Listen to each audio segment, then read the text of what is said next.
For the young lady. The barman's head disappeared and Mr. H said, "Of course, young lady, of course. You're asking for my help, aren't you?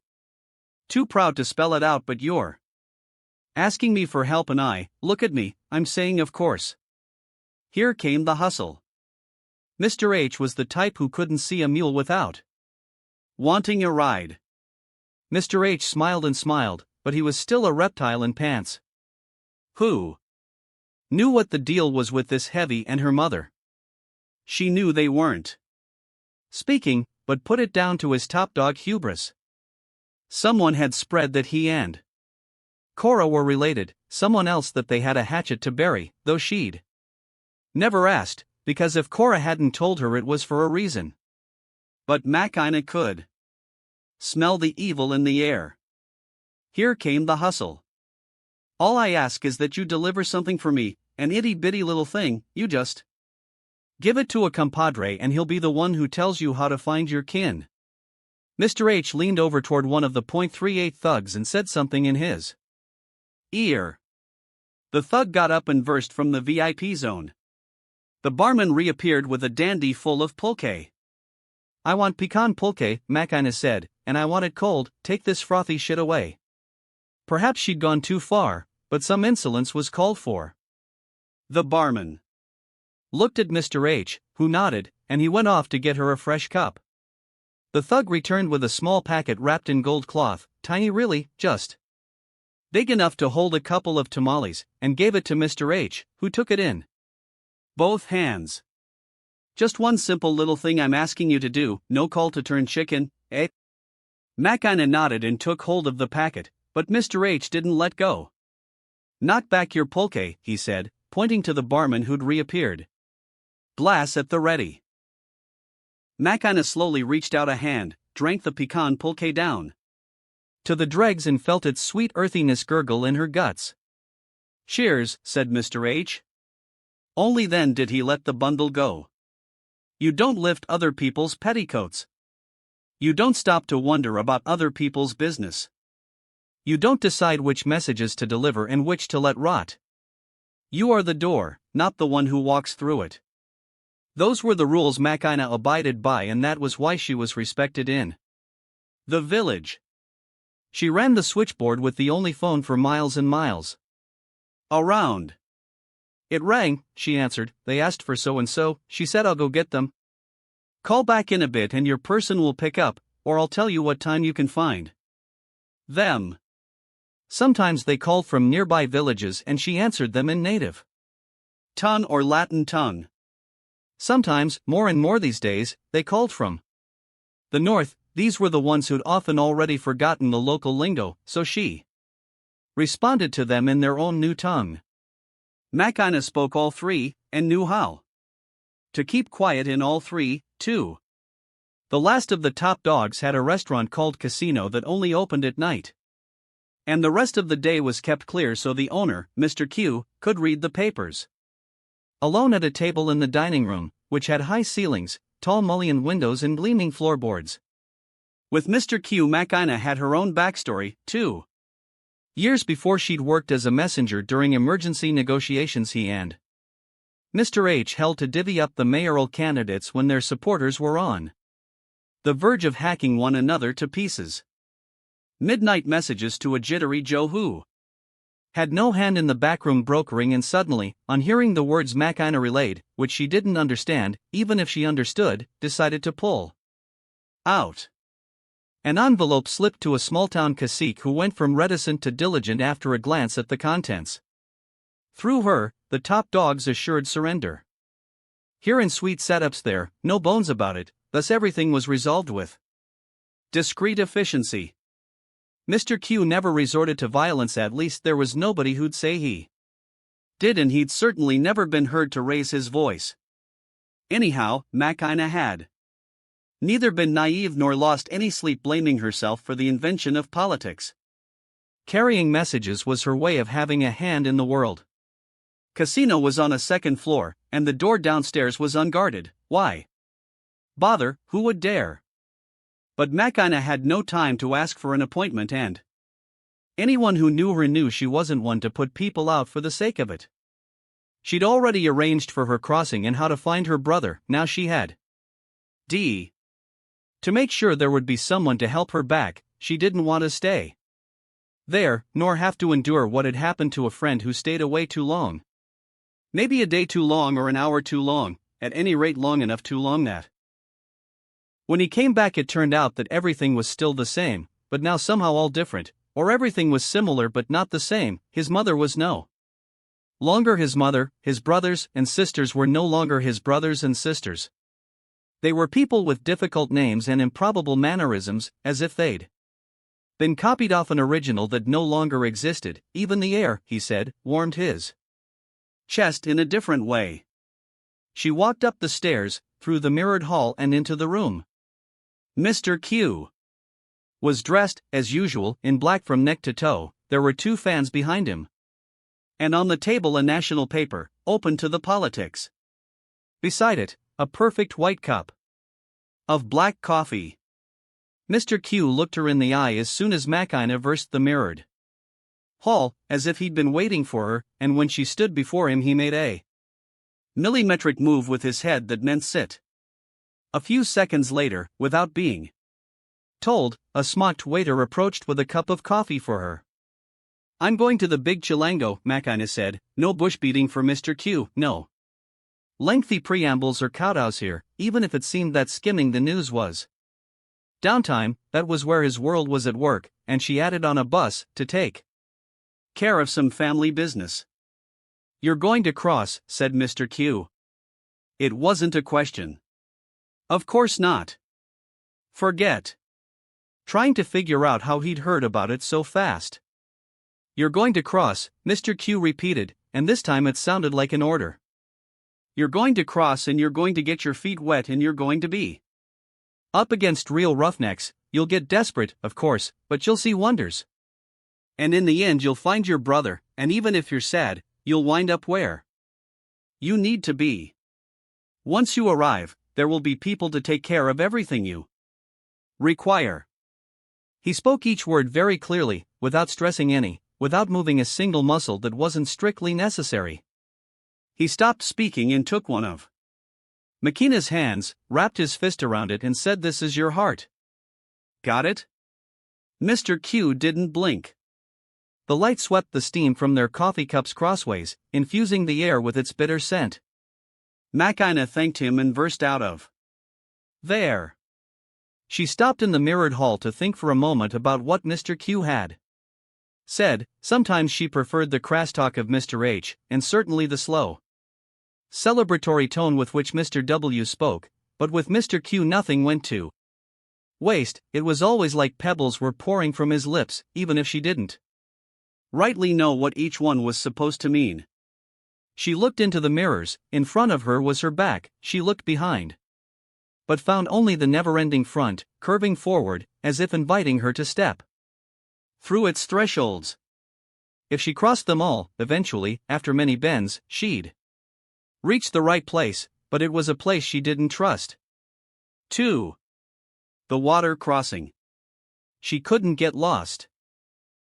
Every time she came to the Big Chilango she trod softly, because that was not the place she wanted to leave her mark, and she told herself repeatedly that she couldn't get lost, and by get lost she meant not a detour or a sidetrack but lost for real, lost forever in the hills of hills cementing the horizon, or lost in the awe of all the living flesh that had built and paid for palaces. That was why she chose to travel underground to the other bus depot. Trains ran around the entire circulatory system but never left the body. Down there the heavy air would do her no harm, and she ran no risk of becoming captivated. And she mustn't get lost or captivated. Too many people were waiting for her.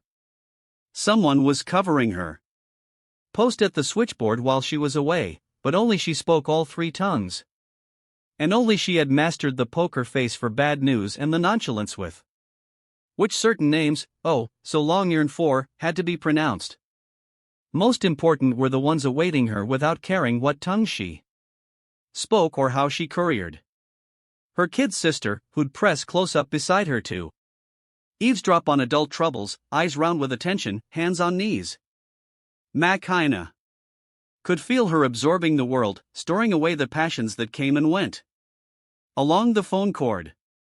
Of course I still love you, very soon, any day now, hold your horses, did you get it? Did she tell you? When was that? How did it happen? How in the name of God is that possible? His name is so and so, her name is such and such. Don't get me wrong, I never even dreamed, I don't live here anymore. She was growing up quickly, and in a man's world, and Makina wanted to educate her as to the essentials, how to take stock of them and how to put up with them, how to savor them. How even if they've got filthy mouths, they're fragile, and even if they're like little boys, they can really get under your skin. And the boyfriend. A boyfriend she had and who she referred to that way. Though they'd never discussed it and she didn't feel like anyone's girl, but she called him her boyfriend because he acted so much like a boyfriend that not calling him so, at least to herself, would have been like denying him something written all over his face.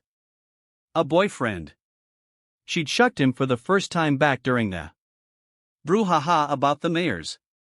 The day it all ended, Makina felt a little like getting wasted, but she didn't so much feel like liquor, it was more an itch to shake her body, so she'd been reckless and gone and shucked him as she had others on a couple of trips to the little town. What's more, it had been an entirely forgettable foray.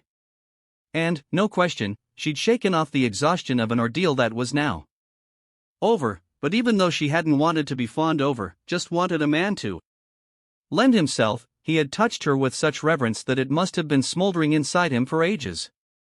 She'd seen him before at the door of the elementary school where he worked. Had noticed the way he wouldn't look at her, looking instead at every other thing around her. That was where she picked him up, sauntered over saying she needed a shawl so that he'd put his arms round her, took him for a stroll, laughed like a half-witted everything he said, especially if it wasn't funny, and finally reeled him in on a line she was tugging from her bedroom. The man made love with a feverish surrender, sucked her nipples into new shapes, and when he came was consumed with tremors of sorrowful joy. After that the man had gone to work in the big Chilango, and when he came back months later he showed up at the switchboard to tell her something, looking so cocksure and so smart that she guessed what it was that he wanted to say and fixed it so she wouldn't be left alone with him. The man hovered in silence for hours on end until she said, "Come back another day, we'll talk." But when he came back she asked him about his gig and about his trip and never about what was going on inside. Then she asked him to stop coming to her work, said she'd seek him out instead. And she did. Every weekend they'd shuck, and whenever she sensed he was about to declare himself, Makina would kiss him with extra dirty lust just to keep his mouth shut. So she'd managed to put off defining things until the eve of the journey she was being sent on by Cora.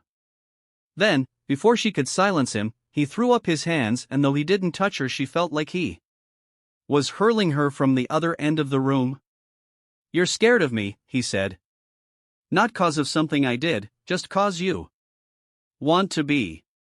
He'd stood and was facing her, straightening his sky blue shirt. He was leaving without making love, but Makina didn't say anything because she saw how hard it had been for him to get up from the bed. She could play dumb I don't know what you're talking about or accuse him of making a scene, but the slight tremble betrayed by his lips, the bottled-up breathing of a man barely keeping his composure, inspired in her a respect that she couldn't dismiss, so she said, "It's not that," and he raised his head to look at her, the whole of him an empty space to be filled by whatever it was that Makina had to say, but she stammered, "We'll talk when I get back," and then, before she was through, he'd nodded as if to say, yeah, just sticking your tongue in my mouth again, and then turned and versed with the weariness of a man who knows he's being played and can't do a thing about it. 3 years earlier one of Mr. H's thugs had turned up with some papers and told Makina that it said right there that they owned a little piece of land, over on the other side of the river, that a gentleman had left it to them. On the paper was a name that might have belonged to the man who had been her father before he disappeared a long time ago, but Makina took no notice and instead asked Cora what the deal was, what that was all about, and Cora said it's nothing, just H up to his tricks. But in the meantime the thug took Makina's brother out drinking and washed his brain with noodle liquor and weasel words, and that night her brother came home saying, "I'm off to claim what's ours."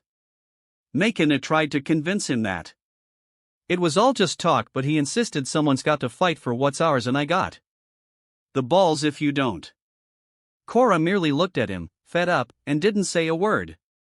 Until she saw him at the door with his rucksack full of odds and ends and said, "Let him go, let him learn to fend for himself with his own big balls," and he hesitated a moment before he versed, and in the doubt flickering in his eyes you could see he'd spent his whole life there like that, holding back his tears, but before letting them out he turned and versed, and only ever came back in the form of 2 or 3 short notes he sent a long while later. 2 men ogled her in the bus ticket line, one pushed his face close as he passed and said, "Lucky's my middle name." He didn't brush against her, but he felt her up with his breath, the son of a bitch. Makina wasn't used to that sort of thing. Not that she hadn't experienced it, she just hadn't let herself get used to it. She'd either tell him to fuck right off, or decide not to waste her time on such sad sacks. That's what she decided this time. But not because she was used to it. She bought her ticket and boarded the bus. A couple of minutes later she saw the 2 men get on. They were hardly more than kids, with their peach fuzz and journey pride. Since they probably had no notion of the way real adventures rough you up, they must have thought they were pretty slick adventurers. They jostled each other down the aisle to their seats, a few rows behind Makina's, but the one who had spoken to her came back and said with a smirk, "Think this is me," and sat down beside her. Makina made no reply. The bus pulled out. Almost immediately Makina felt the first contact, real quick, as if by accident, but she knew that type of accident. The millimetric graze of her elbow prefaced ravenous manhandling. She sharpened her peripheral vision and prepared for what must come, if the idiot decided to persist. He did you barely bothering to fake it. He dropped his left hand onto his own left leg, languidly letting it sag onto the seat and brush her thigh on the way back up. No harm intended, of course. Makina turned to him, stared into his eyes so he'd know that her next move was no accident, pressed a finger to her lips, as a shh, and with the other hand yanked the middle finger of the hand he'd touched her with almost all the way back to an inch from the top of his wrist. It took her 1 second. The adventurer fell to his knees in pain, jammed into the tight space between his seat and the one in front, and opened his mouth to scream, but before the order reached his brain, Makina had already insisted, finger to lips, say shh, she let him get used to the idea that a woman had jacked him up and then whispered, leaning close, "I don't like being pawed by fucking strangers, if you can believe it." The boy couldn't, judging by the way his eyes were bulging. "You crossing over to find a gig?" Makina asked. The boy nodded emphatically. "Then you'll need every finger you've got, won't you? 'Cause you can't cook or pick with your tootsies, now, can you?" The boy shook his head no less emphatically. "So," Makina continued, "listen up, I'm going to let you go and you're going to curl up with your little friend back there, and I swear on all your pain that if you even so much as think about me again, the only thing that hand's going to be good for is wiping ass." The boy opened his mouth, but now it was Makina who shook her head. "You believe me?" she asked, and as she did so pressed his finger a little farther back. "You don't believe me. You believe me?" Something in the boy's tears told Makina he believed her.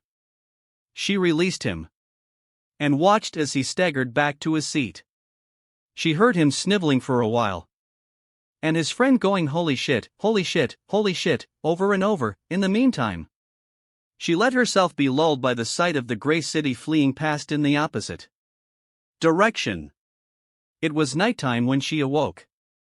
The boy's whimpering had stopped. All you could hear was the engine of the bus and the snoring of passengers.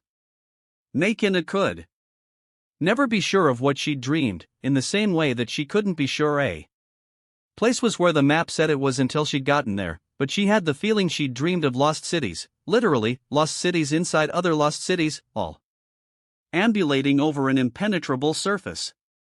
She looked out at the country mushrooming on the other side of the glass. She knew what it contained, its colors, the penury and the opulence, hazy memories of a less cynical time, villages emptied of men. But on contemplating the tense stillness of the night, the darkness dotted here and there with sparks, on sensing that insidious silence, she wondered, vaguely, what the hell might be festering out there, what grows and what rots when you're looking the other way. What's going to appear? She whispered to herself, pretending that as soon as they passed that lamppost, or that one, she'd see what it was that had been going on in the shadows. Maybe a whole slew of new things, maybe even some good things, or maybe not. Not even in make-believe did she get her hopes up too high. The youngsters kept their distance the remainder of the trip. When the bus stopped at gas stations, they waited for Makina to get off first and then cautiously emerged like fugitives, and returned to their seats before she did.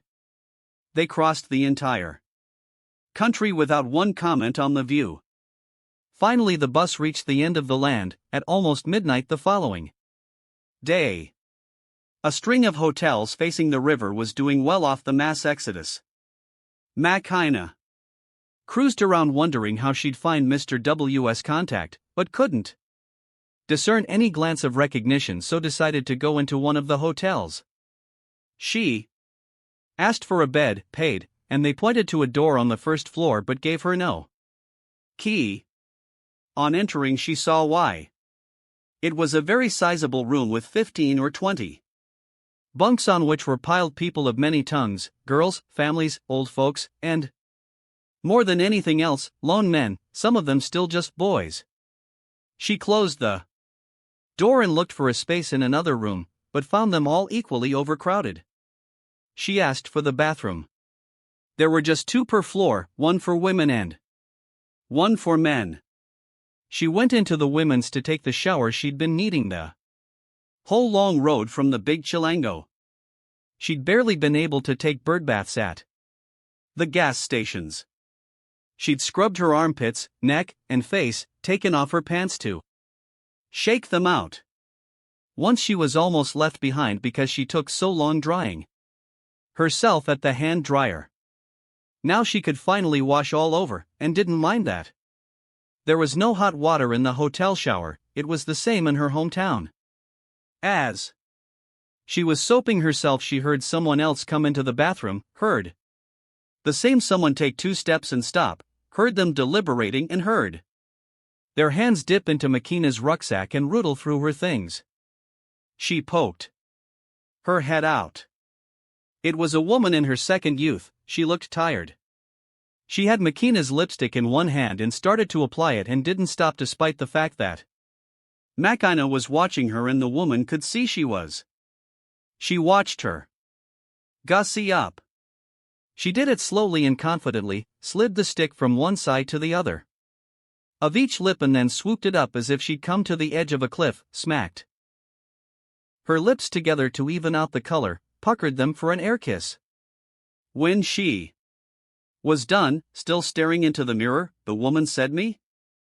I tell you, I'm gonna start off on the right foot. Don't know if makeup will help, but at least no one can say I showed up scruffy, you know?"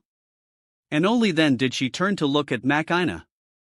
"You look very pretty," Makina said. "It'll all go great, you'll see." The woman smiled, said thanks, Han, put the lipstick back and versed. After her shower she went back to wandering the rooms where those in flight sweated out the night. Many were sleeplessly waiting for their contact to show and tell them it was time. She deciphered a letter for a very old man who couldn't read, in which his son explained how to find him once he'd crossed. She taught a boy How to say soap in Anglo and explained to another that, as far as she'd been told, you weren't allowed to cook on the sidewalk over there. There were traders, too, who just crossed back the other way and slept with their arms around bundles of clothes or toys they'd brought to sell. She versed to the street. Small groups walked the length of the line, moving farther from the glimmer of the northern city till they found their point of departure. Among them she saw the two boys from the bus negotiating the price of crossing with a couple of men. The men retreated a moment to consult together, talking Anglo so the others wouldn't understand. Should we just take him? Asked the first. And the other said let him wait, too bad if they're in a hurry, plus, word is that security is tight, for real? For real, damn, then we really should take him, or act like we are. Got another little group to pay us more if we cross him right now. Let's put these scrubs out as bait and get the others over, just what I was thinking. That's what they said, in Anglo tongue, and Makina heard it as she sidled up and passed them. She kept on going, and when she got to where the boys were said watch it, without turning toward them. The one who had touched her flinched, but the other seemed to realize that Makina was talking about something else, not about what a badass she was. Watch it, they're out to screw you. I was you, I'd find someone else, she said and kept on. The youngsters looked at the men guessed Makina had said something, both parties swiftly saw the deal was off, and the men went to find new clients. She walked up and down along the riverbank until the night waned, then she sat at the water's edge to scan the horizon as she ate one last hunk of brittle, sweet, and thick with peanut salt, and just as the sun began to rise she saw a light flicker meaningfully on the other side. Against the clear dawn glow she made out a man, and saw that she was the one he was signaling to, so she raised an arm and waved it from side to side. The man switched off his light and went to get something from a truck parked a few feet away.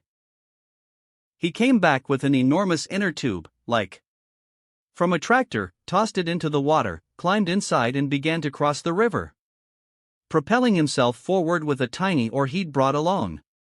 As he made his way across, Makina could begin to distinguish the features of the silhouetted man. His skin had the dark polish of long hours spent in the sun, a short salt and pepper beard softened his face, in the center of which a large nose, slightly hooked, jutted out. He wore a white shirt darkened by the water scaling his torso, and he carried his own rucksack, though he gave the impression of being short. As soon as he emerged from the river she saw that he was at least 2 hands taller than her, and wiry. Every muscle in his arms and neck seemed trained for something specific, something strenuous. "Hey there," he said as soon as he was out of the water. "So you're going over for I land, I hear." "Ha," said Makina, "land's the one thing we got enough of. I'm going for my bro. He's the stupid sap who went over for a little land." "Chucho," said the man, holding out a hand. "Makina," she reciprocated. The man's skin was weather-beaten but pleasing to the touch, warm even though he'd only just versed from the water. Chucho took a pack of cigarettes from his bag, lit 2 and gave one to Makina.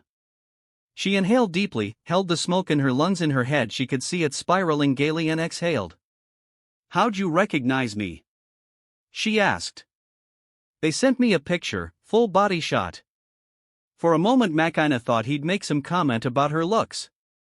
"You're even cuter in the flesh," or "what a tasty surprise," or "a sight for sore eyes," or any of that oafishness that makes men feel they're being original, but Chucho just kept smoking, face to the dawn.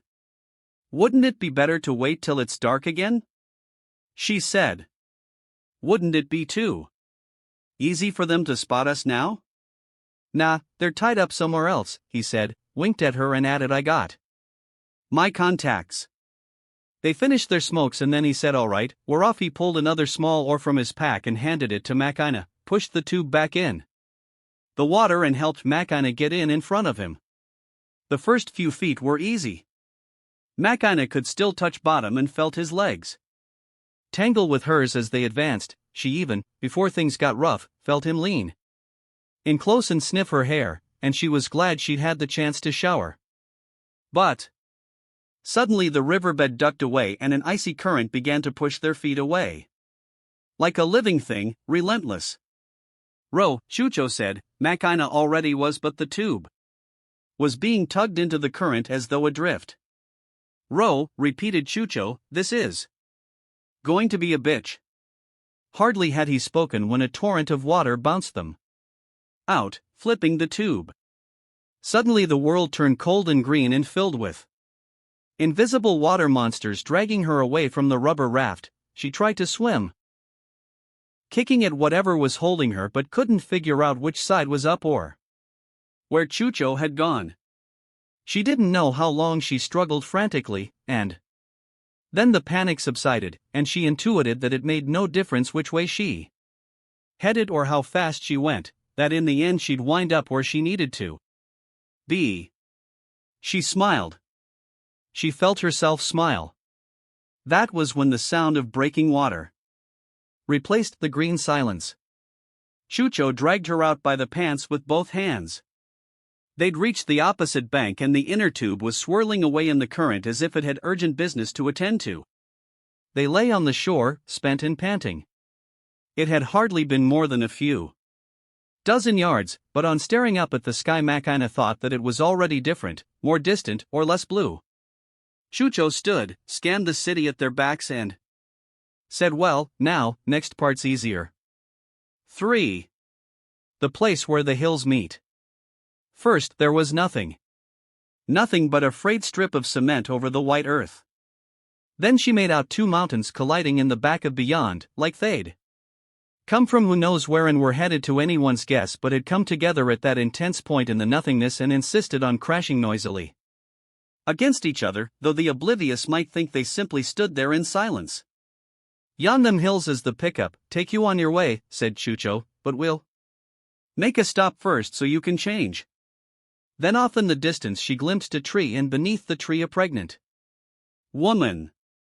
She saw her belly before her legs or her face or her hair, and saw she was resting there in the shade of the tree. And she thought, if that was any sort of omen, it was a good one. A country where a woman with child walking through the desert just lies right down to let her baby grow, unconcerned about anything else. But as they approached she discerned the features of this person, who was no woman. Nor was that belly full with child, it was some poor wretch swollen with putrefaction, his eyes and tongue pecked out by buzzards. Makina turned to look at Chucho and see if he too had been fooled, but he hadn't. Chucho told her about how one time he was taking a man back the other way because his wife was dying, and they'd gotten lost. This was when he'd only just started crossing folks, and some son of a bitch rancher thought they were headed this direction, and it was only because he chased them that they found the way back, but by then it was too late. Cat made it home, Chucho said, but by the time he got there she was already 6 feet under. One of the first to strike it rich after going north came back to the village all full of himself, all la-di-da, all fancy clothes and watches and new words he'd be able to say into his new phone. He made sure to round up every wide-eyed hick he could find, brought each and every one to the switchboard where he planned to teach Makina a lesson in public, as if one time she'd fucked him over, though he claimed he just wanted to show her because she knew about this stuff. He took out 2 cell phones and gave one to his mother. Here, Jeffacita, just press this button when you hear the breath thawing and you'll see, just step right outside, and he brandished the other one. He gave Makina 2 patronizing pats on the forearm and said, tough luck, kid, it had to happen, you're going to be out of a job. Watch and learn. The young man pushed a little key and waited for the zzzz of the dial tone, but the zzzz didn't come. Never mind, no sweat, he said. These new ones don't do that. And proceeded to dial the number of the cell phone his mother was holding to her ear on the other side of the wall.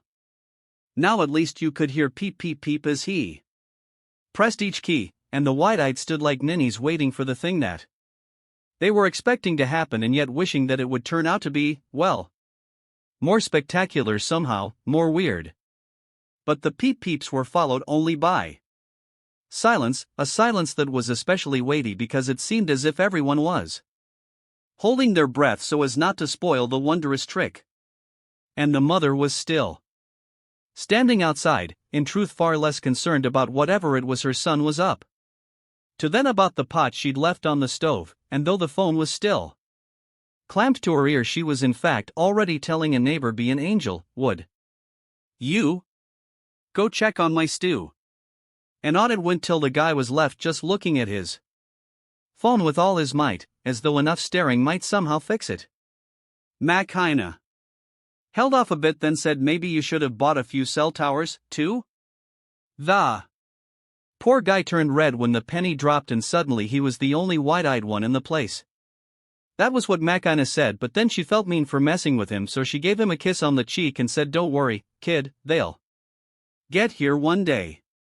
Before they reached the shack where she was to change clothes, what happened was that another truck pulled right up beside them on the road to the mountains. It was black with 4 searchlights mounted on the roof, and the driver was an Anglo with dark glasses and a hat with a silver buckle. His eyes shot bullets through the 2 windows between them, still stepping on it, still stuck to them like glue. And that Chucho grabbed a cell and started to dial a number but didn't finish till they'd reached the shack in the foothills, and then dialed the rest when he got out, and as soon as they picked up said, in Anglo tongue, "Hey officer, I got the info I promised. Yeah, right where I said last time, yeah, but be careful, he's armed to the eyeballs," and hung up. The Anglo had pulled up ahead and parked a few yards from the shack. He stood by his truck, fingering the grip of a handgun tucked into his waistband. As soon as they went inside, Chucho said, "Gotta be quick, no telling what we're in for. Now, best leave behind anything might weigh you down." In the shack all there was a cot and a stove, and on the cot a pair of pants, a shirt with an Anglo print, and a denim jacket, on the stove, a pot of scalded water. Makina began to undress, with her back to Chucho, who stood smoking and staring out the window at the goon on guard outside, and thought how strange it was not to feel scared or angry at having to strip naked with no wall to separate them. She took off her blouse. She could have put on the t-shirt before taking off her pants, but she didn't. She took off her pants. She took off her bra and panties, too, though Chucho hadn't told her to, and stood there, looking down at the clothes spread out on the cot, with something almost like an urge to pee and something almost like a bated breath tingling up and down her body. "Quick," Chucho insisted. Makina knew he was still staring out the window, but his voice enveloped her. She felt that moment of tension without fear go on, and then was surprised how much time had passed without her feeling guilty for wanting what she wanted. More than leaving her boyfriend behind, she was casting off her guilt the way you might shed belongings. But even those interminable seconds came to an end. She said okay, got dressed. Chucho turned around. "What did you say to that person on the phone?" she asked. "Just what I reckon," he said, jerking his head toward outside. "Like not only is our rancher here a patriot, but he's got his own undercover business, like it's not so much he's bothered 'bout us not having papers as he is 'bout us muscling in on his act." "You sure?" Chucho shrugged. "Maybe the dumb fuck is just in up to his neck." They stood there a moment, Makina staring at him, Chucho absorbed in his thoughts, one eye on the window the whole time. Then he said, "Well, whatever's going down, time for it to go down, so if the shit hits the fan you head for that mountain pass and stay on the trail, keep the sun on your back." She waited for him to start for the door before she took from her rucksack a plastic bag with the note Cora had given her and the package Mr. H had entrusted to her and slipped them into her jacket, and then she went after him. Soon as they versed, the rancher approached, revolver in hand, though not pointing it at Them. You just took your last trip, coyote. I'm no coyote, Chucho said. Ha! I seen you crossing folks, the man said. And looks like now I caught you. In the act. Not the act I'm denying, said Chucho, though I'm no coyote. The Anglo's expression indicated that he was engaged in a mighty struggle with the nuances of the concept. He scanned Chucho's face for a few seconds, waiting for clarification. And now, yes sir, chose to point the gun at them. What I'm denying, Chucho went on, unless that you caught us. Then they all registered the fact they had company. 2 police trucks were herring across the open country, top speed but no flashing lights. The minute the rancher was distracted by turning to look, Chucho pounced and grabbed the arm that was holding the gun. The rancher shot to kill, but it was a waste of bullets since Chucho had wrestled the muzzle away from the 2 spots where there were bodies. The rancher was big and strong, but all his strength was not enough to regain his balance. In the end, Chucho stuck 1 foot between his 2 and they both fell to the sand.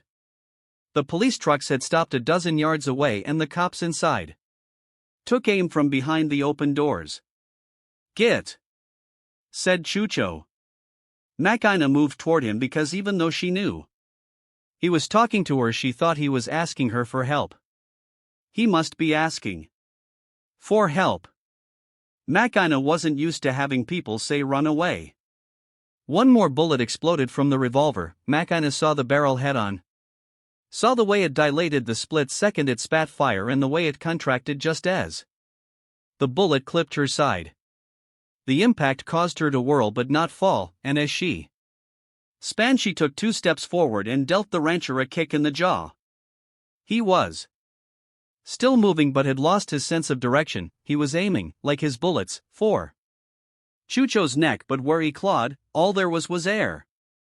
Chucho punched him in the chin, which didn't knock the man out but did curb his momentum, and said, stressing each word, I can take care of this. Makina looked to the trucks, then again to the men on the sand, then to the mountains, colliding endlessly before her, and started to run, guns and evil bastards on both sides.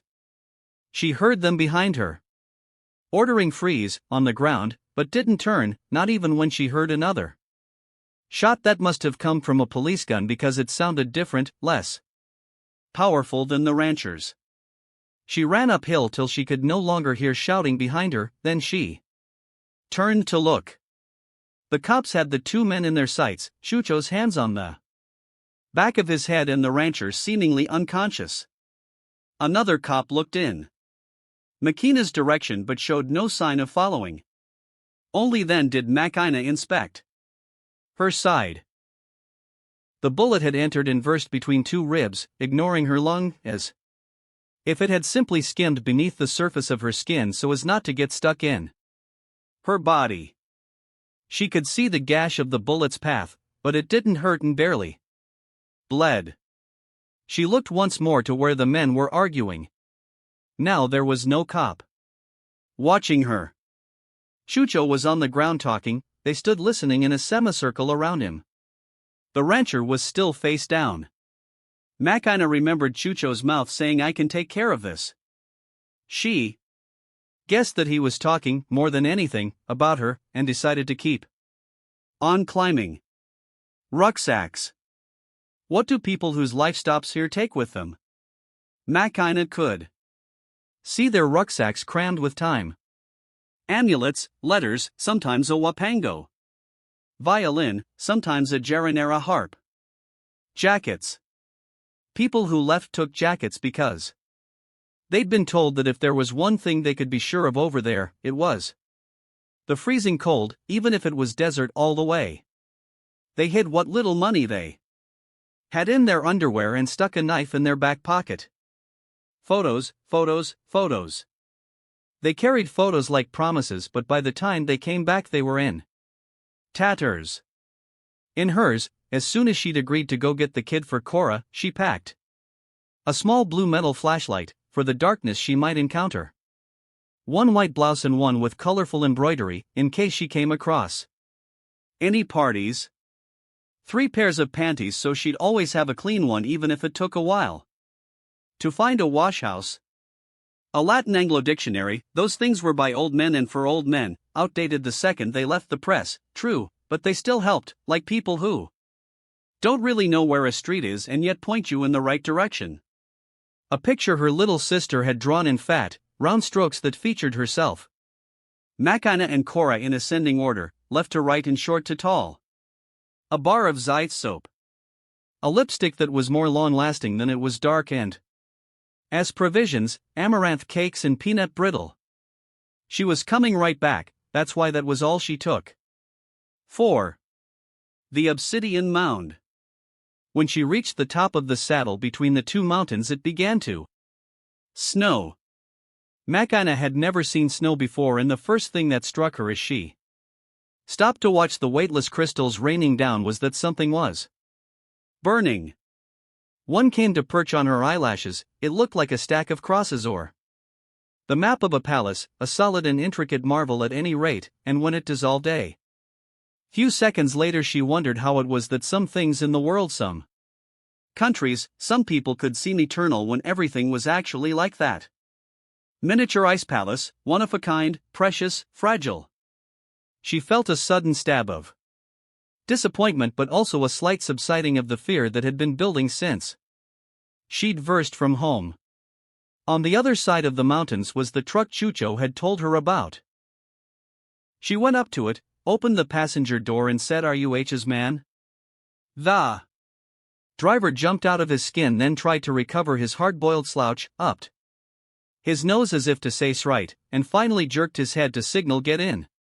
On the way the driver turned to look at her every little while, as though hoping she'd try to talk to him so he could refuse, but Makina had no interest in the challenge. She should have been exhausted, but what she felt was an overwhelming impatience. She turned to the window to look out without seeing. If she didn't get back soon, what would become of all those people who had no way of communicating with their kith and kin? She had to get back, because Cora was counting on her. And what about the switchboard? How would it look and feel without her? The guilt, reducing reality to a clenched fist with set hours. The city was an edgy arrangement of cement particles and yellow paint. Signs prohibiting things thronged the streets, leading citizens to see themselves as ever protected, safe, friendly, innocent, proud, and intermittently bewildered, blithe, and buoyant, salt of the only earth worth knowing. They flourished in supermarkets, cornucopias where you could have more than everyone else or something different, or a newer brand, or a loaf of bread a little bigger than everyone else's. Make and adjust. Dented cans and sniffed bottles and thought it best to verse, and it was when she saw the Anglo gaggle at the self-checkouts that she noticed how miserable they looked in front of those little digital screens, and the way they nearly jumped every time the machine went bleep at each item. And how on versing out to the street they sought to make amends for their momentary one-up by becoming wooden again so as not to offend anyone. Out on the concrete and steel girder plane, though, she sensed another presence straight off, scattered about like bolts fallen from a window, on street corners, on scaffolding, on sidewalks, fleeting looks of recognition quickly concealed and then evasive. These were her compatriots, her homegrown, armed with work. Builders, florists, loaders, drivers, playing it sly so as not to let on to any shared objective, and instead just there to take orders. They were the same as back home, but with less whistling, and no begging. She was seduced by something less clear-cut as she wandered by the restaurants, unfamiliar sweetness and spiciness, concoctions that had never before passed her lips or her nose, rapturous fried feasts. Places serving food that was strange but with something familiar mixed in, something recognizable in the way the dishes were finished off. So she visited the restaurants, too, with the brevity imposed by glaring managers who guessed she's not here to eat, and it wasn't until the fourth restaurant that she realized they were here, too, more armed than any place else, cooks and helpers and dishwashers, ruling the food at the farthest outposts. All cooking is Mexican cooking, she said to herself. And then she said ha. It wasn't true, but she liked saying it just the same. The driver jerked up his palms when he saw Makina take out the package from Mr. H. You don't give nothing to me. Didn't you know that? He dropped her on a deserted street and said, here's where they'll tell you where to take it. Since there was nobody around, she ambled through a supermarket and sniffed restaurants. When she returned, a flower store had opened. An old man was sitting at the entrance, resting one hand on a cane and bringing a piece of bread to his mouth with the other. Makina planted herself in front of him. They looked at each other. Again. Makina made as if to take the packet out, but the old man said, wait, go clean up first and then I'll take you. With his cane he pointed to a little door at the back of the store. Makina went through it, washed her hands and face. The wound on her ribs was dry, and when she rubbed the soap across it hardly even stung. When she burst from the bathroom, the old man was standing up. Come with me, he said. See those men? Makina saw two guys in a black ride with silver rims. Cops, wondering who you are, he went on. We're going to walk till they get sidetracked. They began walking. The car followed close behind, suddenly accelerated and disappeared, but soon returned to follow them at a distance. I'm taking you to the stadium, the old man said. If they stop trailing us, you hand it over there. Meantime, I'll tell you about your kin. Makina was overcome by foreboding. Is he dead? No, alive and kicking like a mule. He's fine, you'll find him changed, but still, he got here okay. Like you, he brought a little something from Mr. H and things got rough, but then he went off on his business. Do you know where? The old man said, help me walk. Makina took his arm and the old man smoothly slipped her a piece of paper with his other hand. Address is right here. They kept walking.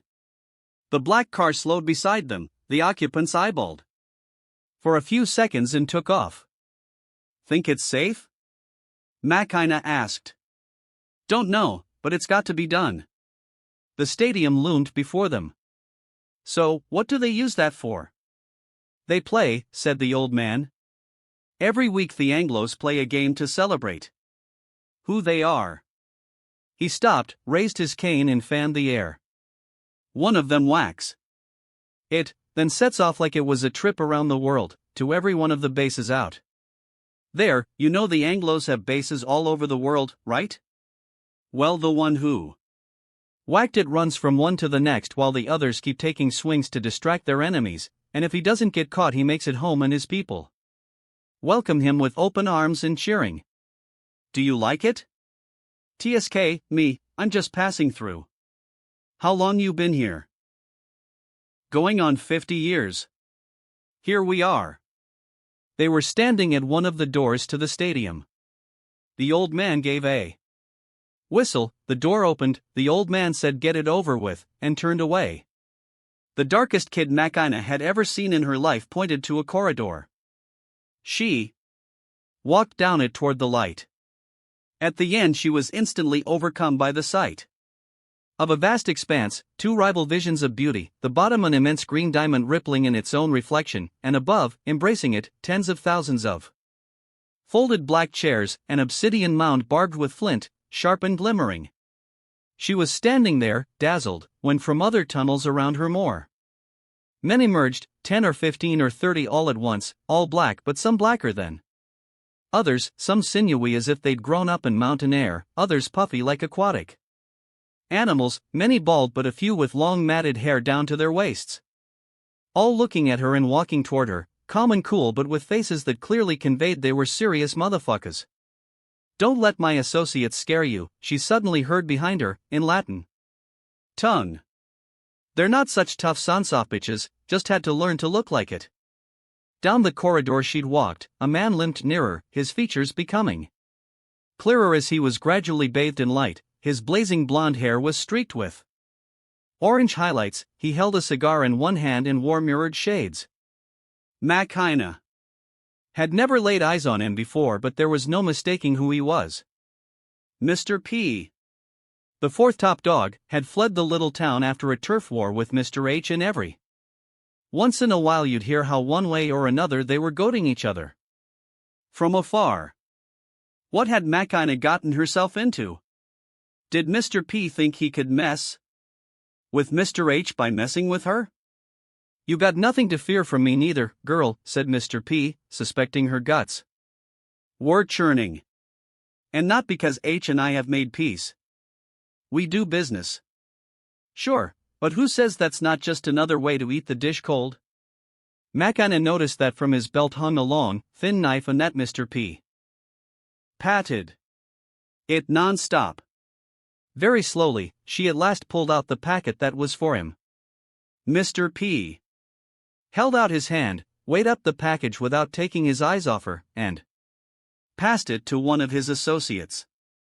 He patted and patted his knife and smiled at Makina while the associates opened the package, closed the package, and in Anglo said, "We're cool." Mr. P, though, kept leering and smiling at Makina and patting his dangling knife, and she wanted to go now but couldn't muster enough of a voice for even the first syllable. "Wouldn't you like to come work for me, child?" asked Mr. P, eyeing her crotch. "I'm here for my brother." Of course, the brother. Mr. P stopped looking, scratched his chin, and repeated, "The brother, the brother." His eyes scanned the stadium with idle curiosity. He turned, and the associates began to verse leisurely down the tunnels, until Makina was all alone. 5. The place where the wind cuts like a knife. They are homegrown and they are Anglo in both things, with rabid intensity, with restrained fervor. They can be the meekest and at the same time the most querulous of citizens, albeit grumbling under their breath. Their gestures and tastes reveal both ancient memory and the wonderment of a new people. And then they speak. They speak an intermediary tongue that Makina instantly warms to because it's like her, malleable, erasable, permeable, a hinge pivoting between two like but distant souls, and then two more, and then two more, never exactly the same ones, something that serves as a link. More than the midpoint between homegrown and Anglo, their tongue is a nebulous territory between what is dying out and what is not yet born. But not a hecatomb.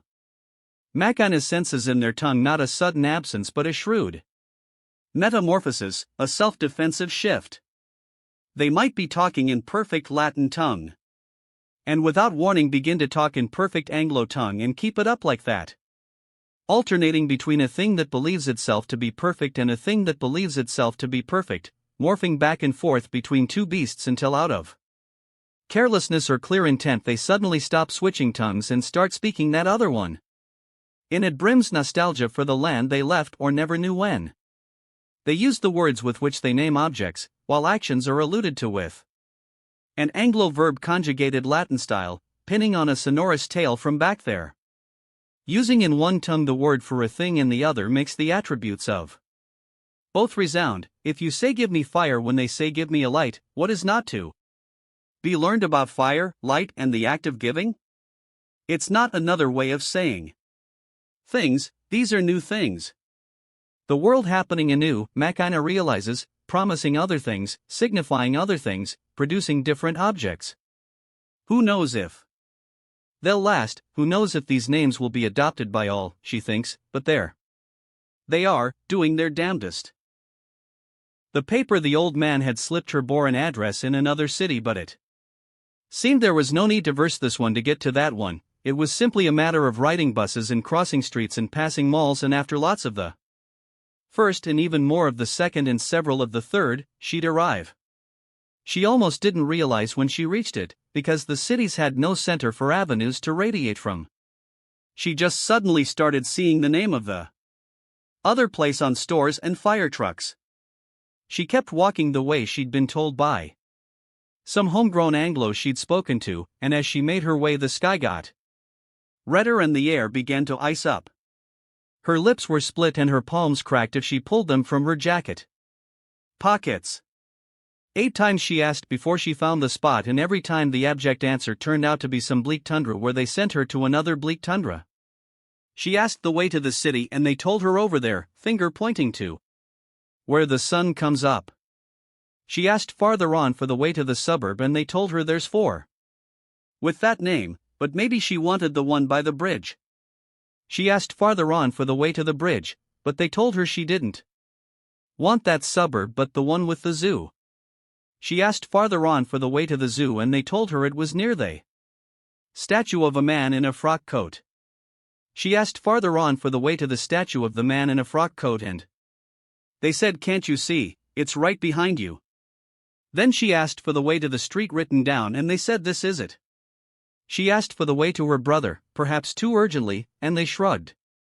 She asked finally for the way to the promised land and that person looked annoyed before responding. There was still some light in the sky but it was turning dark, like a giant pool of drying blood. Her brother had sent 2 or 3 messages back with assorted migrants on their way home. 2 or 3 and not 2, or 3, Makana couldn't say for sure because after the first one the one that followed and maybe one more were the same old story. The first one said, I haven't found the land yet, but it won't be long now, you'll see. Everything's so stiff here, it's all numbered and people look you in the eye but they don't say anything when they do. They celebrate here, too, but they don't dance or pray, it's not in honor of anyone. The only real big celebration is the turkey feast, which is a good one because all you do is eat and eat. It's really lonely here, but there's lots of stuff. I'm going to bring you some when I come. I just have to take care of this and then I'll be back, you'll see. The second one didn't mention the country or the land or his plans. It said, I'm fine, I have a job now. And the third, if it existed, might have made the same claim, this way. I said I was fine, so stop asking. It had taken everything she had just to pronounce the 8 tundras.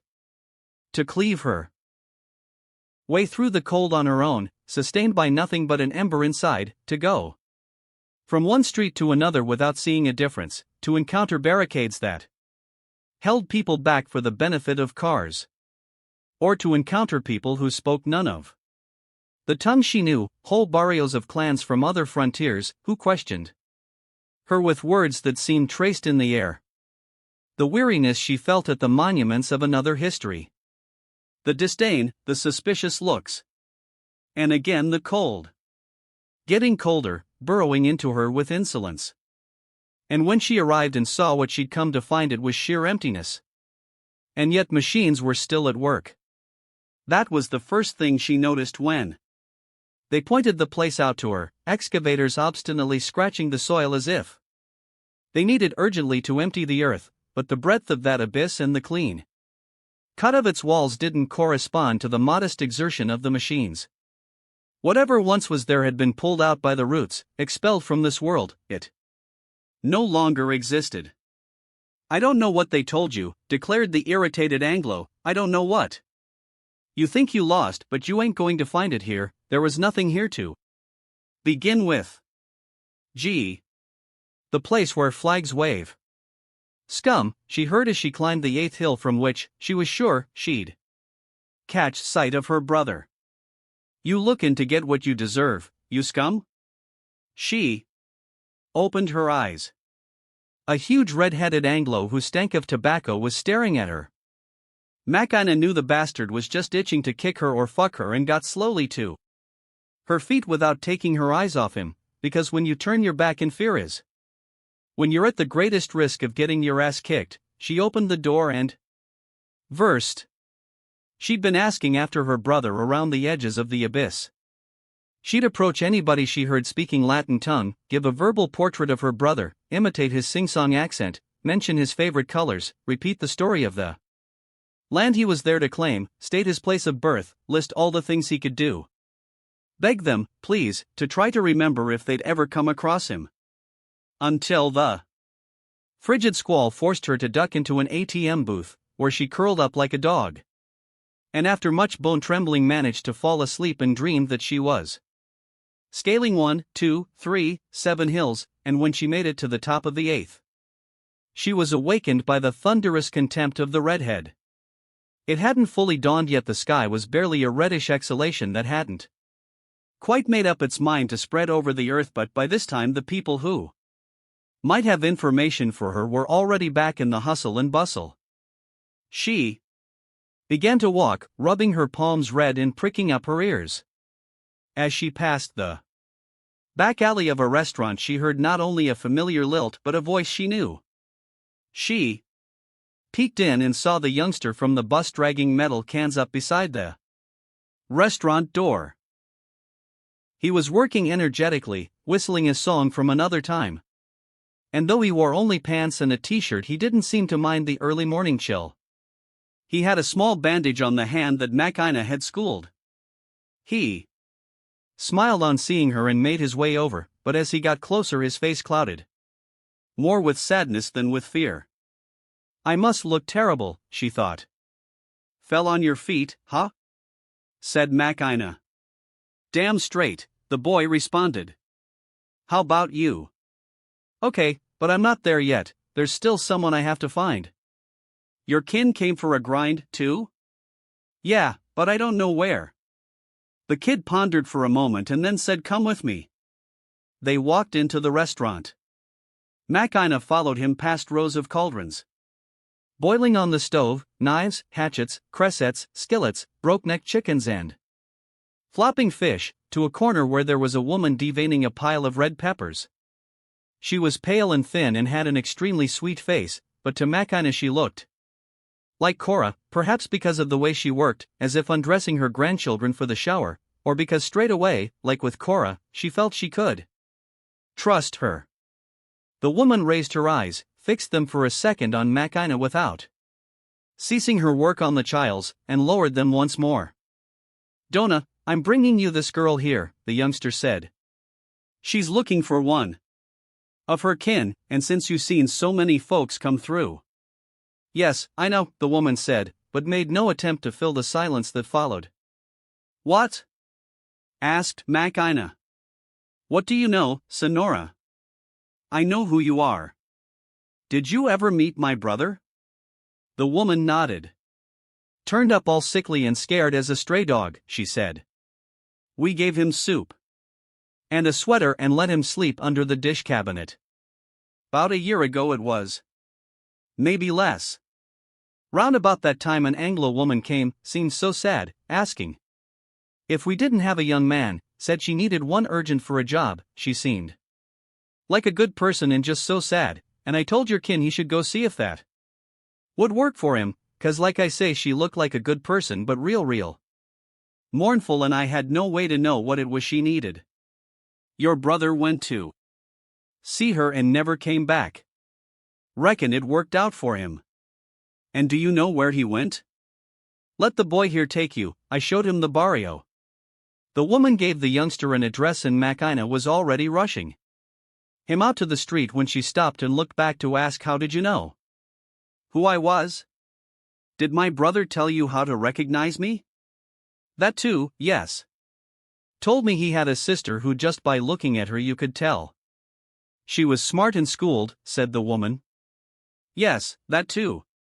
After half a block the youngster was already lagging and decided to give Makina the address of the house where her brother had gone. Makina flew, she literally felt her feet not touching the ground, as if she could float, scissoring her legs till she found her brother and brought him home without setting foot on foreign soil again.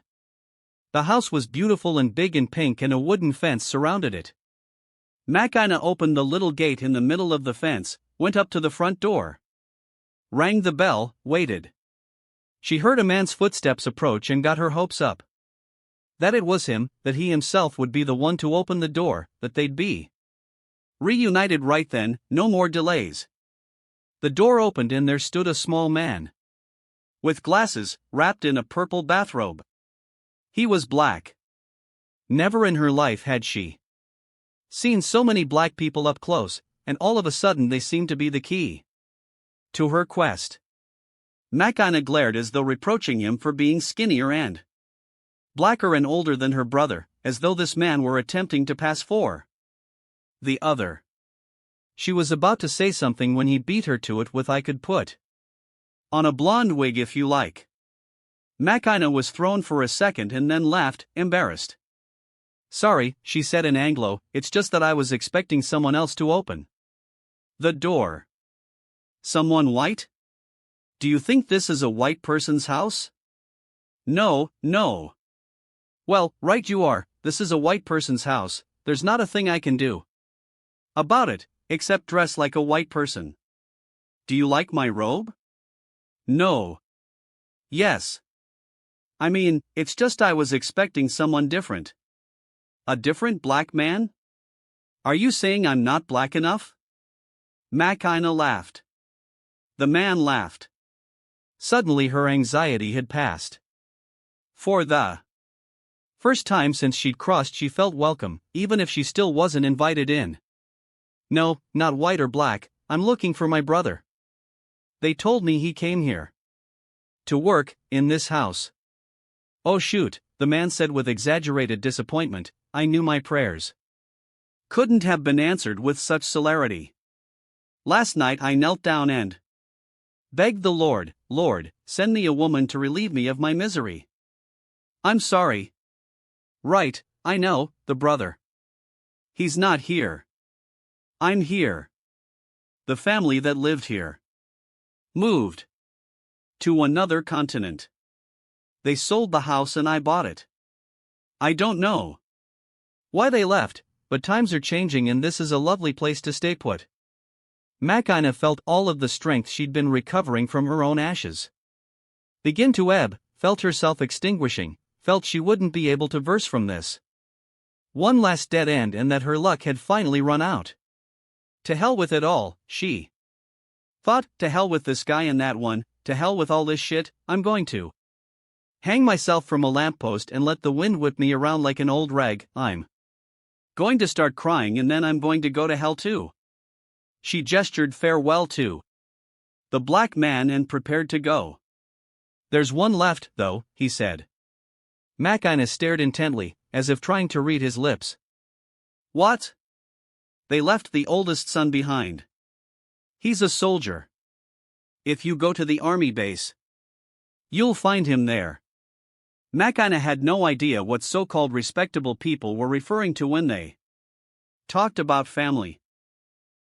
She'd known families that were truncated, extended, bitter, friendly, guileful, doleful, hospitable, ambitious, but never had she known a happy family of the sort people talked about, the sort so many swore to defend. All of them were more than just one thing, or they were all the same thing but in completely different ways. None were only fun-loving or solely stingy, and the stories that made any two laugh had nothing in common.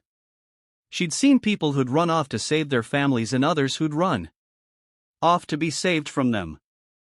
Families full of endless table chat as easygoing as families that loved each other without words. In hers there were just 3 women right now. Her heart skipped a beat when she thought of her little sister. It only started back up when she concluded that, like her, she'd know how to take care of herself. Plus, all families had started off in some mysterious way, to repopulate the earth, or by accident, or by force, or out of boredom, and it's all a mystery what each will become. One time she'd been in the middle of an argument between sweethearts. The woman had run to the switchboard, planted herself behind Makina and stood there responding to each of the man's grievances. It was sheer pig-headedness till Makina began to rephrase their respective complaints. "You like my cousin better, you can keep her, she says that was low, you getting with her cousin. What are you bitching about? I'm the same cat I was when you met me," he says. "He's acting like the man you wanted him to be." "Oh, then me too, so don't get in my face 'cause I already knew that friend of yours," she says. "What's good for the gander is good for the goose, but you'd never done nothing with him before and me and your cousin was an item," he says. "That's apples and oranges, I don't care if you was an item back in the day, but I damn sure care if you still are," she says. To stop playing dumb, "It was just one kiss, the last one," he says. "They were saying goodbye." "Oh. Right, then mine was a goodbye, too," she says. "Why can't she if you're still messing around?" "I'm not saying you can't, but it bugged me when everyone found out," he Says he's not that jealous, but you shouldn't be so brazen. Then they both shut up. And Makina concluded, I think you're both saying that the both of you could be more discreet. For a while after that, every time she bumped into them they'd thank her for getting them back together. Then she didn't see them anymore. On her way to the army base, Makina passed a building whose steps were crowded with people holding multicolored flags, her excitement and hurry having subsided. She stopped to see what it was about. There were couples holding hands lining up to see a very solemn man who said something to them, and after he said it everyone cried and there was rice and clapping and rejoicing galore. They were getting married.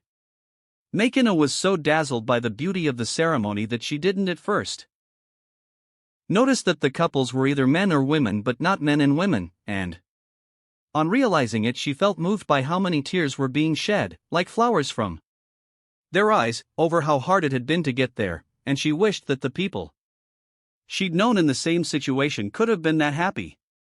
What she couldn't understand was why the ring, the official, the godparents mattered so. Makina had admired the nerve of her friends who were that way inclined. Compared to the tedious smugness of so-called normal marriages, she'd conveyed secret messages, lent her home for the loving that could not speak its name, and her clothes for liberation parades. She'd witnessed other ways to love, and now they were acting just the same. She felt slightly let down, but then said to herself, what did she know? It must be, she thought, that they know other marriages, good ones where people don't split up, where fathers don't leave and they each keep speaking to the other. That must be why they're so happy, and don't mind imitating people who've always despised them. Or perhaps they just want the papers, she said to herself, any kind of papers, even if it's only to fit in. Maybe being different gets old after a while. She went on her way, toward the west, and after many blocks made out another array of flags, equally pretty but all lined up and all the same size. This was where the soldiers were. 7. The place where people's hearts are eaten. Wait here, the soldier said, as she waited at the entry booth for the Anglo whose name the black man had given her. Makina wondered what she'd do if they brought bad news, if they told her that her brother had died or that they had no clue where he might be. Mr. H might lend a hand in exchange for an additional favor, but that would mean mixing with crooks again just for the sake of a tip-off she couldn't necessarily count on. And what was the point of calling the cops when your measure of good fortune consisted of having them not know you exist? The soldier returned to the booth and sat down behind his desk. He opened a folder and went back to concentrating on the papers he'd been reading before Makina arrived. He'd only just started when he seemed to remember she was there. He looked up and told her the soldier would be with her right away, and went back to his reading. A few minutes later the door opened and there appeared before her, dressed in military uniform, her very own brother. Neither one at first recognized the specter of the other. In fact, Makina stood up, greeted him and began to express her gratitude and ask a question before picking up on the soldier's uncanny resemblance to her brother and the unmistakable way in which they differed. He had the same sloping forehead and stiff hair, but looked hardier and more washed out. In that fraction of a second she realized her mistake, and that this was her brother, but also that that didn't undo the mistake. She stopped breathing for a second, placed the fingertips of one hand on the desk so as not to lose her balance, and reached out the other to touch the apparition that was this man she had not asked to see. He took her arm, said to the other soldier, "I'll be right back," and versed out to the street with Makina. They walked a while in silence. They turned their heads to look at one another. First him, now her, then stared ahead again, disbelieving. They pondered some more what each should say. Finally, still staring straight ahead, he started off. "Did you have a hard time finding me?" "Kind of. I only found you when I stopped trying." "How's Cora?" "Alive," said Makina. She thought of the message she'd brought him, but instead she said, "What about the land?" Her brother chuckled. You went to see it, didn't you? Makina nodded. After that I bounced from back alley to back alley and ass-kicking to ass-kicking, till I met the old lady at the restaurant. She fed me soup till I had strength enough to come home. But you didn't come home. No, he said, I didn't come home. Her brother told Makina an incredible story. After the land fiasco he was too ashamed to return, which is why he accepted the first job that came his way. That woman had come offering the earth itself for his assistance. She spoke Latin tongue and asked for his help with every term of entreaty she could find in the dictionary. She took him to her house, introduced him to her husband, to her young daughter. And, after waiting for him to come out of his room, to a bad-tempered teen. This is who you're going to help, said the woman. But I wanted you to meet the whole family you'll be saving.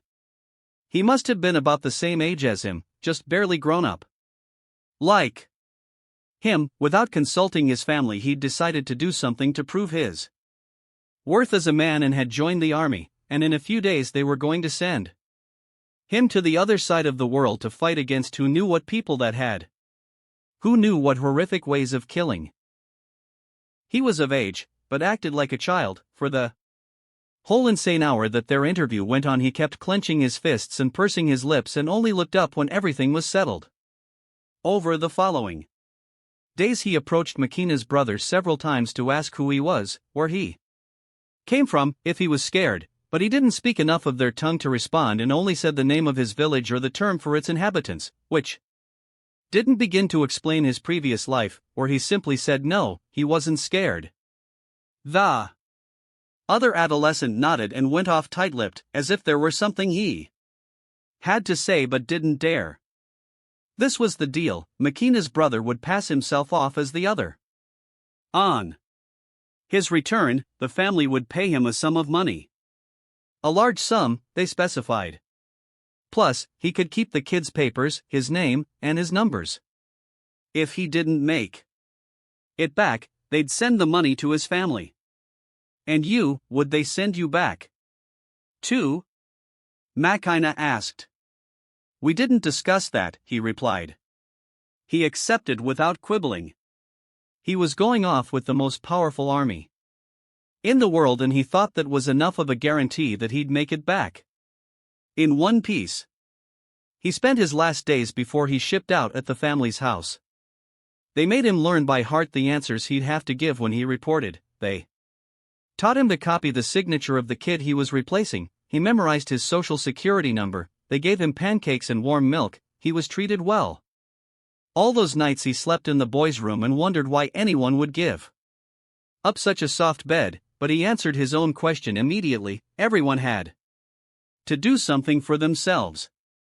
The morning he turned up at the barracks he felt an unspeakable fear from the moment he opened his eyes and remembered that that was the day he was going off to war, but he was aware that there was no turning back, and he announced himself and answered the questions they asked and signed with the signature he'd learned. The officers who received him looked doubtful at the discrepancy between his name and his face, between his fear and the fact that he'd volunteered, but they took him all the same. And off he went to war. What was it like? Makina asked. The war. Her brother tried to avoid the question with a shrug of his shoulders, but the gesture itself betrayed him. When his shoulders returned to their place it was as if they were dragging his whole body down, and his expression hardened from the inside out. Why do you want to know? He said. You wouldn't understand. So I can understand you. He took a breath, suddenly raised a hand and tugged Makina's hair. He lowered it again, rubbed it with his other hand and nodded. It's not like in the movies, he said. I know that here everything seems like in the movies, but it's not like that there. You spend days and days shut in and it's like nothing's going on at all, and then one day you go out but you don't know who you're fighting or where you're going to find them. And suddenly you hear your homie died that morning and no one saw where the bullet came from, or you come across a bomb nobody saw get thrown, but there it was, waiting for you. So you gotta go look for them. But when you find them, they're not doing jack and you just gotta believe it was them, they were the ones, otherwise you go nuts. Did you get hurt? Makina asked. He shook his head and pooched out his lips, neither proud nor relieved. Not a scratch, he said. So happened that whenever things kicked off I was taking guys out, not getting took. Some get a taste for it right away. Not me. Still. You know, if tears are gonna fall, better their house than mine. After he finished his few months' stint, he returned to the family's house. He didn't ask them for anything, just went, knocked on the door and got let in. They stared at him with eyes like saucers, astonished to see him there, alive and decorated, alive. He saw it made them uneasy to have him back, as if he were a stranger who'd shown up to talk about something that bore no relation to their white dishes and their white sheets and their station wagon. The father congratulated him, offered him a beer, thanked him on behalf of his country, and then began to stammer something about how hard it was to get the money together and how complicated it would be for Makina's brother to use his son's identity, and about the possibility of him working for them instead, and that way, if he wanted, he could stay in the country legally. But the mother didn't let him finish. Said no. Said we're going to keep our promise. But everyone here knows him, said the father, referring to his offspring. Then we'll go someplace else, the mother replied. We'll change our name, reinvent ourselves, the mother replied. Since they'd assumed he wasn't coming back, they didn't have the money they'd promised. They gave him something, less than he was hoping for, but much more than he could have earned bussing or waiting tables in that time. And they went away. They bumped into a soldier who started talking to Makina's brother. Last night I will go to the bar they will tell us about, he said in Anglo. Oh, yeah? How was it? Angloed her brother in return. There will be many women, they will be so pretty, and they will all like the uniform. Is that so? You speak to any? Yes, I will speak all night. She will give me her number, I will kiss her a little. First base, huh? Good for you. I will get very drunk after that. She will go, but she will promise that we will see each other again. Makina's brother laughed and slapped the guy's back, and he carried on his way to the barracks gate. What was that about? Asked Makina. He's homegrown, he said. Joined up just like me, but still doesn't speak the lingo. Whereas me, I learned it, so every time we see each other he wants to practice. He speaks all one day in past tense, all one day in present, all one day in future, so he can learn his verbs. Today was the future. And there he was. It was an incredible story, but there was her brother in his battle-worn uniform, alive and in one piece. All of a sudden he had money and a new name, but no clue what to do, where to go, what the path of the person with that name should be. There wasn't any land to claim. Course you already know that, he said. So I was left hanging. He stopped and reflected for a minute. I guess that's what happens to everybody who comes, he continued. We forget what we came for, but there's this reflex to act like we still have some secret plan. Why not leave, then? Not now. Too late. I already fought for these people. There must be something they fight so hard for. So I'm staying in the army while I figure out what it is. But won't they just send you back over there? He held up his palms. Who knows, we'll see. They'd made their way back to the entrance to the barracks. They stood there in silence until he said, I got to go. Makina nodded. She didn't know what else to say. You have enough to get back? He asked, anxious. He pulled out his wallet, took out a few bills and handed them to her. Makina accepted them mechanically. I got to go, he repeated. He leaned in toward her, and as he gave her a hug said give Cora a kiss from me. He said it the same way he gave her the hug, like it wasn't his sister he was hugging, like it wasn't his mother he was sending a kiss to, but just a polite platitude. Like he was ripping out her heart, like he was cleanly extracting it and placing it in a plastic bag and storing it in the fridge to eat later. Sure, said Makina. I'll tell her.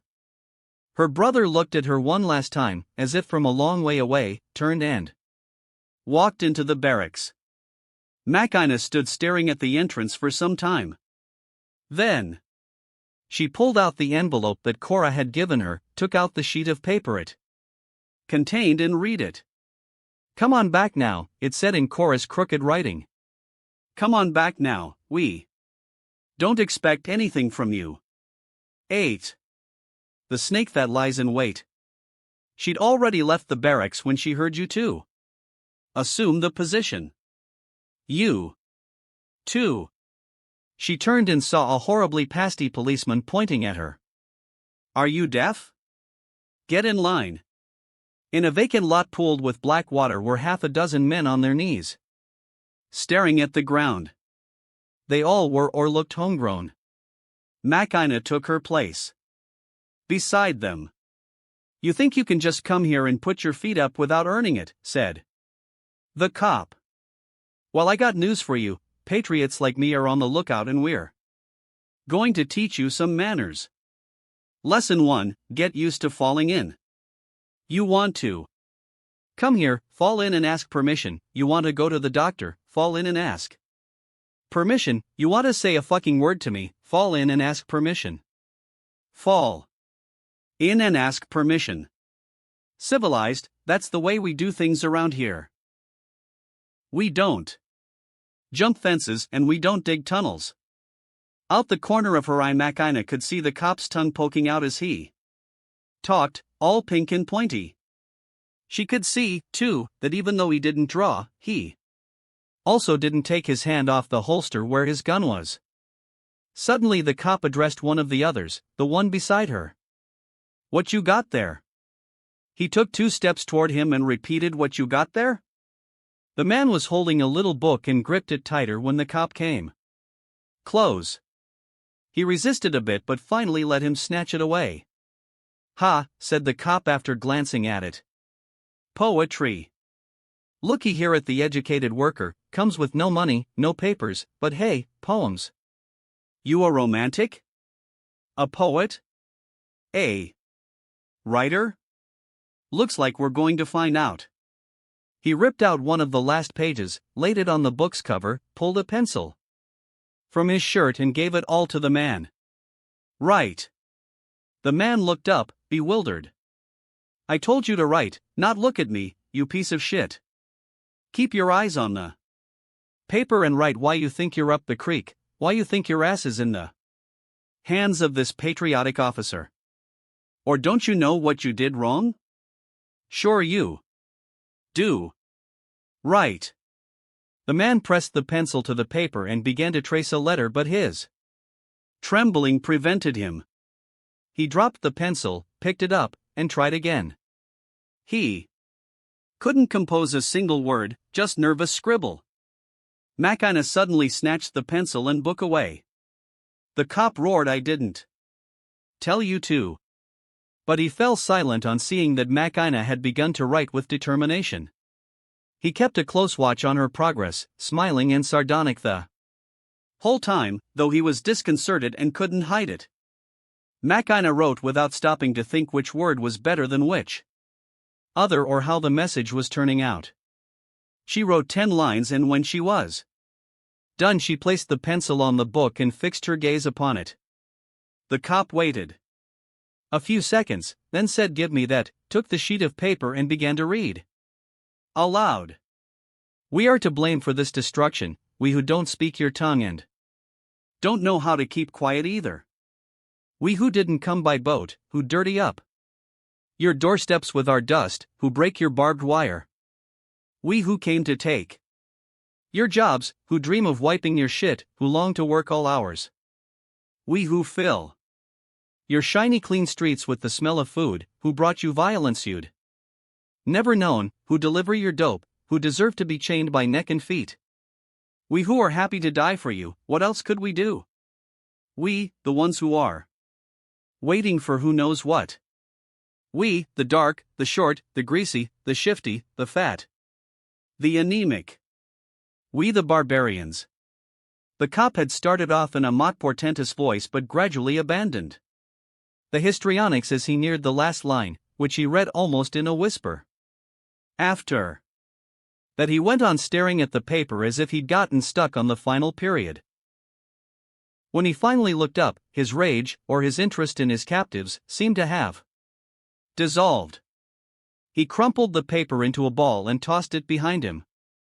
Then he looked away, turned his back, spoke over the radio to someone and took off. McInnes stood as soon as the cop had gone, but the others took some time to realize they weren't under arrest. They looked at one another, half glad and half mistrustful, then looked at McInnes but couldn't say anything to her because she'd started walking again and all they could make out was her silhouette against the sun.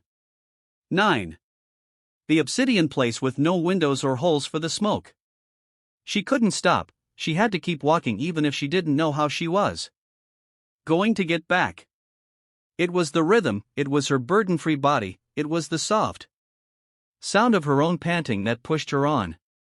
She quickened her step, with the ashen sun head on. She walked down gray streets and past houses that were all the same, like little boxes lined up in a storefront window. She came to a park all a-twitter with birds about to go to sleep. She walked straight through the middle of it, not around it on the sidewalk, and with each step her feet pad left an imprint on the earth. The evening clouded over until you couldn't see more than one step ahead, and yet McInnes didn't stop. She walked quickly, pad, guiding herself by the trilling in the trees. Suddenly she heard "Watch how you go, darlin'." She turned to see who had spoken, because they'd said it in Latin tongue, and saw that there, sitting on a bench looking exactly like himself and also quite different, like varnished over, like meaner, or with a bigger nose, was Chucho, grinning at her. First she saw the ember, then the man who made it glow. McInnes felt herself smile, though she didn't feel the emotion behind the smile because she'd somehow been emptied of feelings by now. "What are you doing here?" she asked. "Doing my thing, looking out for you." "Don't you work for H?" "Mr. Q is the one who was supposed to help me on this side. I work for whoever hires me. Never stopped watching you, I know where you been and how tough things got. Things are tough all over, but here I'm all mixed up, I just don't understand this place. Don't let it get you down." They don't understand it either, they live in fear of the lights going out, as if every day wasn't already made of lightning and blackouts. They need us. They want to live forever but still can't see that for that to work they need to change color and number. But it's already happening. Chucho took a drag on his cigarette so deep he almost consumed it all. Then he said, "And now you're here, follow me." He stood and McInnes walked beside him. They left the park, entered a little maze of streets that looked like they belonged to some other city, and stopped before a low, narrow door behind which nothing could be seen. "Go on in," Chucho said, pointing. "Here? What is this place?" "Here's where they'll give you a hand." McInnes crouched down to fit through the door, and on taking the first step felt a cold wind coming from inside but didn't get cold herself. She saw the top of a spiral staircase. She began to descend, turned to see if Chucho was following, but he had stayed at the door, blew her a kiss, moved out of the frame, and McInnes caught a glimpse of the last rays of sun. Then she went on down. After 4 spiral turns she came to another door, which was answered by a handsome old woman with very long white fingernails and a powdered face, wearing a butterfly pin that held back the folds of her dress. Over the door was a sign that said verse. She tried to remember how to say verse in any of her tongues but couldn't. This was the only word that came to her lips. Verse. The woman drew 2 cigarettes from a black case, lit them both and held one out. Makina took it and stepped through. The place was like a sleepwalker's bedroom, specific yet inexact, somehow unreal, and yet vivid. There were lots of people, very calm, all smoking, and though she saw no ventilation shafts nor felt any currents, the air didn't smell like a song from long ago. A sudden apprehension made her think something terrible was going to occur any second.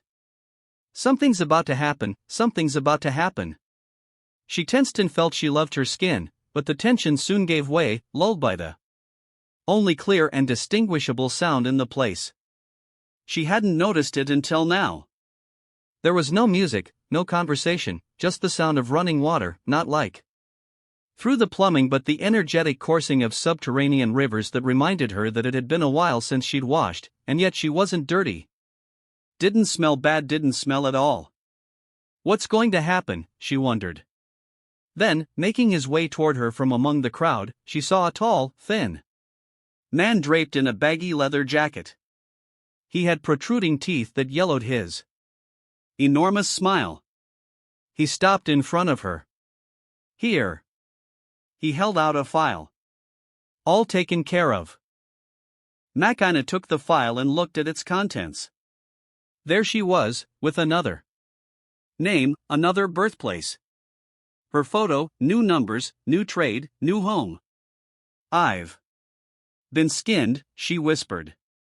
When she looked up, the man was no longer there and she tipped briefly into panic. She felt for a second or for many seconds, she couldn't tell because she didn't have a watch. Nobody had a watch. That the turmoil of so many new things crowding in on the old ones was more than she could take, but a second or many later she stopped feeling the weight of uncertainty and guilt, she thought back to her people as though recalling the contours of a lovely landscape that was now fading away, the village, the little town, the big Chilango, all those colors.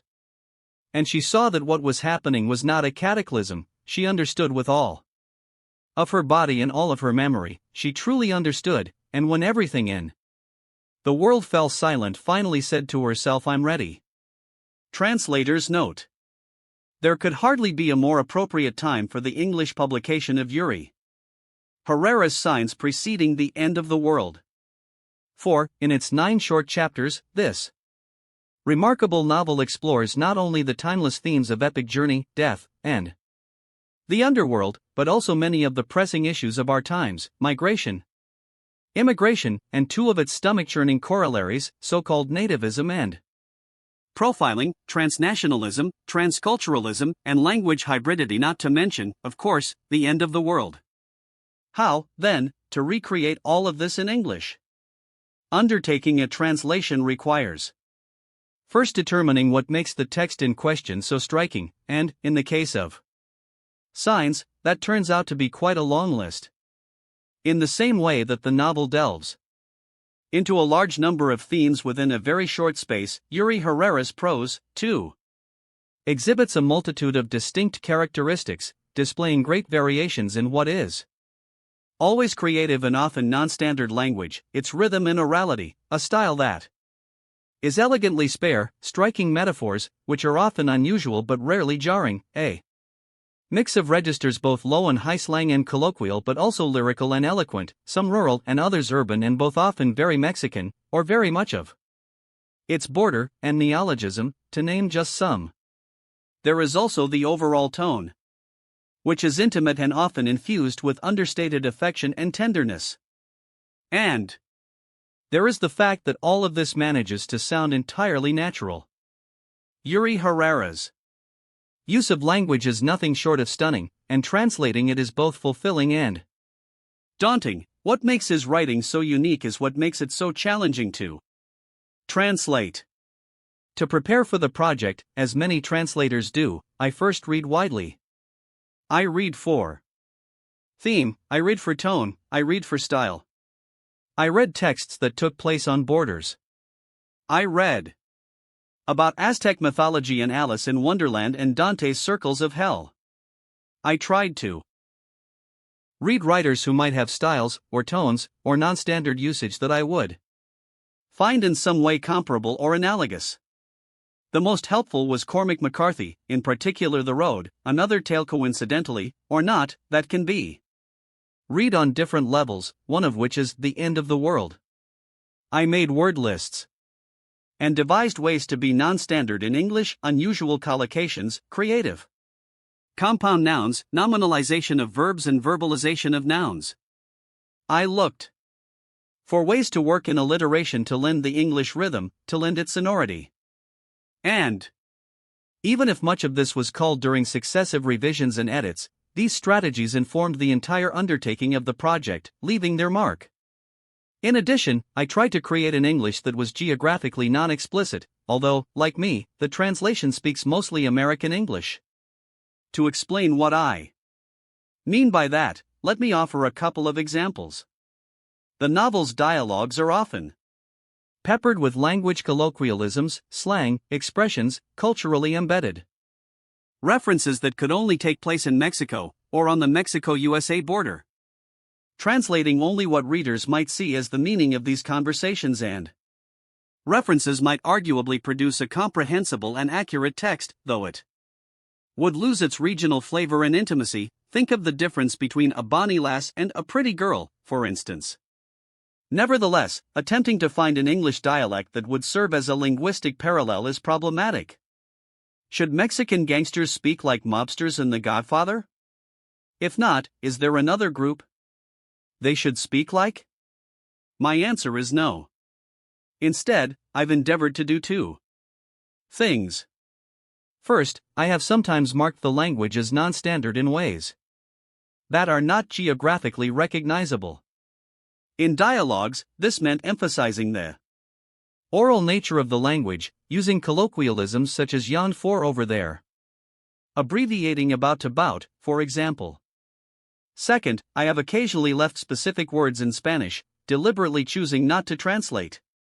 When a character calls his mother Jefecita, for example, literally, little boss, a not terribly uncommon term of endearment, she remains Jefecita in the translation.